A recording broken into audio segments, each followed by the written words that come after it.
Generalno mislim da smo u trenutku kada smo zanemarili jedan individualni rad, a pogotovo smo zanemarili jedan rad na tijelu koji je u svijetu sigurno 10 do 15 godina ispred nas. Zato smo u zadnje 2 godine počeli sa jednim sasvim drugačijim programom, gdje smo prvo počeli sa širenjem baze, gdje u svakoj regiji radimo okupljanje, okupljamo po 20 do 25 klinaca koji prolaze jedan zajednički sistem rada, zajednički program rada i u svemu tome smo kroz ove 2 godine došli do stvarno jedne velike brojke klinaca koji su motivirani i spremni se žrtvovati da uspiju kao košarkaši.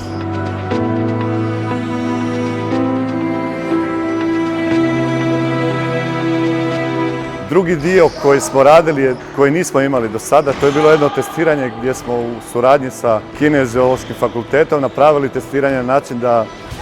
igrači prođu sve košarkaške elemente, da prođu sve anaerobne i aerobne kapacitete kroz testove i da zapravo znamo gdje su im mane, prvenstveno njihovog tijela i položaja tijela, a kada to uspijemo ispraviti da onda znamo i koji su im kapaciteti trčanja i prave vrijednosti njihove agilnosti, skoka i košarkaških elemenata.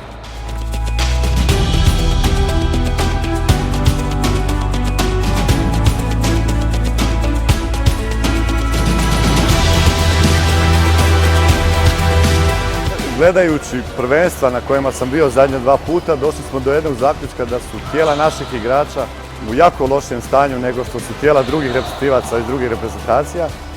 i sam intenzitet koji mi imamo ovdje je puno slabiji nego što je intenzitet drugih reprezentacija.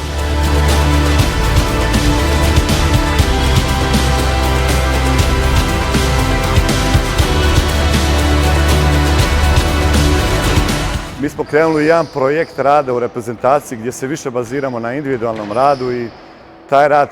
želimo provesti kroz 3 do 4 godine da bi dobili gotovog seniorskog igrača, a ne da bi dobili rezultat u mlađodobnim kategorijama. Zato nam je svaki dan ili rad na tijelu i zajednički individualni rad na parketu, tek da bi popodne imali svoj kolektivni trening gdje su nam zapravo košarkaški fundamenti najvažniji.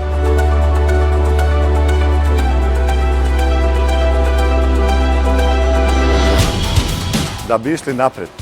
sigurno mi u Savezu razmišljamo da trebamo kontrolirati igrače koji su potencijalni reprezentativci kroz cijelu sezonu. I radimo na jednom programu gdje bi objedinili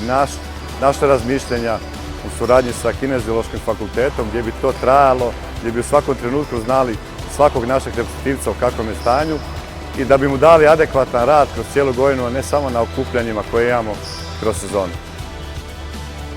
Mislim da je to budućnost svih nas i mladi igrači sigurno svojim pristupom na pripremama zaslužuju tako nešto da ih pratimo kroz cijelu godinu.